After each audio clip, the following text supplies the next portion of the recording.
Here's a number that might shock you. $7 million. That's roughly how much more an anesthesiologist earns over their career compared to a CRNA. But here's the catch. They also spend 4 to 5 extra years in training and graduate with double the debt. So which path actually makes more sense for you? Today, we're doing a complete breakdown. Education, salary, scope of practice, lifestyle, everything, so you can make the right decision for your career. I'm going to give you the honest truth that nobody else talks about. Let's get into it. The most obvious difference between these two paths is how long it takes to get there. For CRNAs, you're looking at 7 to 8 years total after high school. That breaks down to 4 years for your BSN, 1 to 2 years of ICU experience, though most competitive applicants have 2 to 3 years, and then 28 to 36 months in your CRNA program. Here's what a lot of people don't realize. That ICU experience isn't just a checkbox. You're getting paid a good salary as an RN during those years, typically $70,000 to $90,000.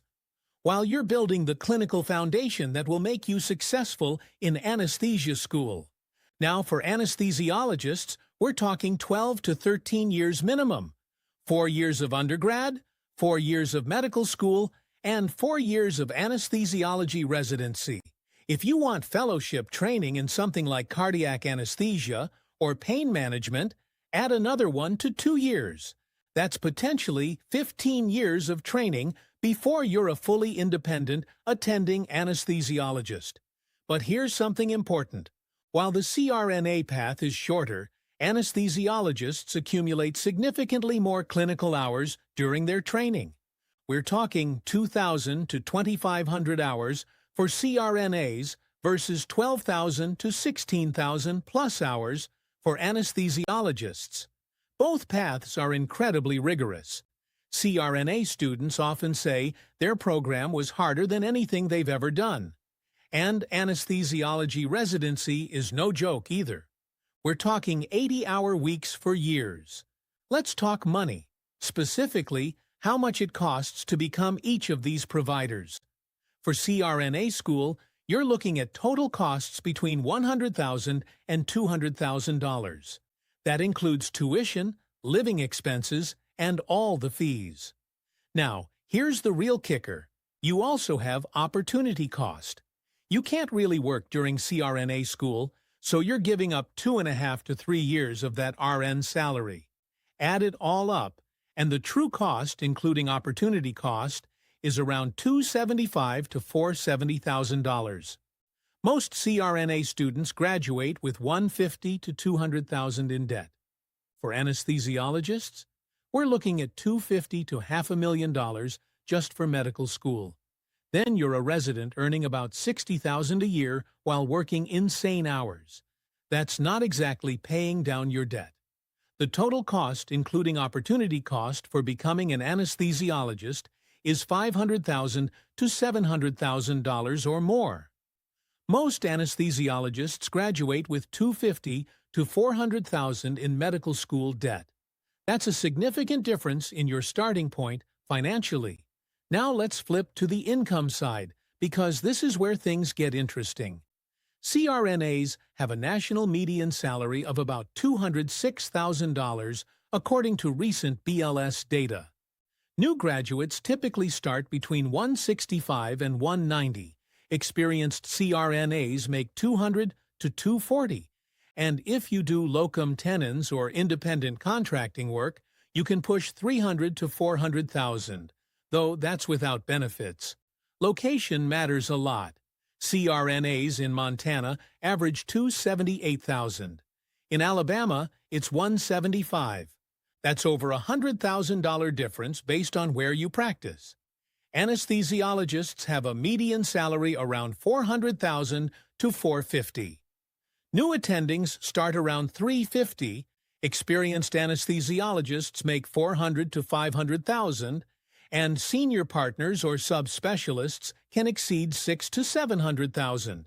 So yes, anesthesiologists make roughly double what CRNAs make on average. But remember, They also started earning that salary 4 to 5 years later, and with significantly more debt. When you calculate lifetime earnings, an anesthesiologist will earn about $7 million more over their career. But the CRNA has the better short-term return on investment because they break even on their educational investment much faster. Here's where things get more nuanced. Let's talk about what each provider can actually do. CRNAs are licensed to provide the full range of anesthesia services. They perform pre-anesthetic assessments, develop anesthesia plans, administer all types of anesthesia, general, regional, sedation, manage airways, place invasive lines, do epidurals and nerve blocks. Clinically, they can do everything. Now, here's the key variable. Autonomy. 17 states have opt-out status, meaning CRNAs can practice completely independently without any physician supervision. In the other 33 states, there are varying supervision requirements, though in practice, especially in rural areas, CRNAs often have significant autonomy regardless. Anesthesiologists have full independent practice authority everywhere. They can also manage complex medical conditions beyond just anesthesia, supervise other providers, and typically handle the highest acuity cases like pediatric cardiac surgery or major trauma. The bigger career flexibility difference is that anesthesiologists can more easily transition into other fields. Critical care medicine, pain management research, hospital administration, academic medicine. If you're someone who might want those broader options, that's worth considering.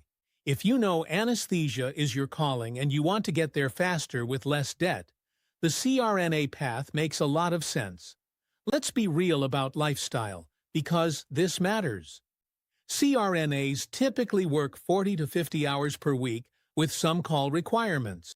If you work at an outpatient surgery center, you might have no call at all, no weekends, very predictable hours. Hospital-employed CRNAs usually have 1 to 4 call shifts per month.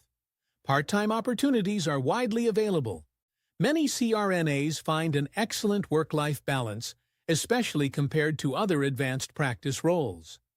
Anesthesiologists typically work 50 to 60 hours per week, often with heavier call requirements, 1 to 6 shifts per month, depending on group size.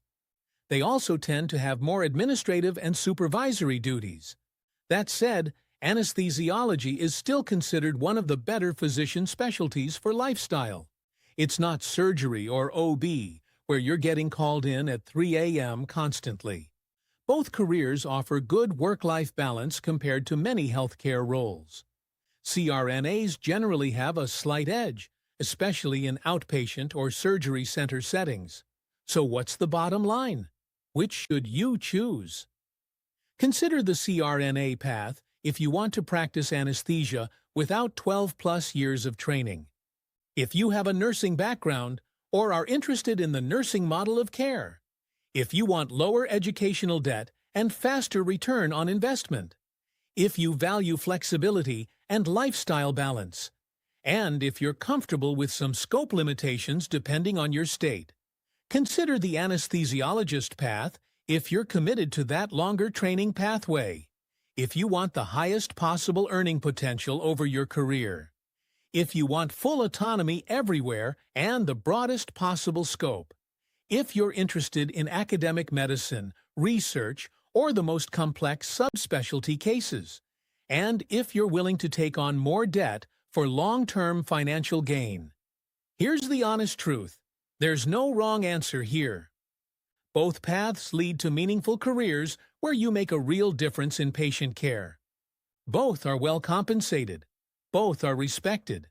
The right choice depends entirely on your situation, your timeline, your finances, your career goals, your background. If this video helped you understand these differences, smash that like button, subscribe for more CRNA content, and check the description for links to everything I mentioned. Drop a comment below with your questions. I read every single one. And if you're leaning toward the CRNA path, head to crnatracker.com to start organizing your application. We help you compare programs, track deadlines, and stay on top of everything. Thanks for watching, and good luck with your decision.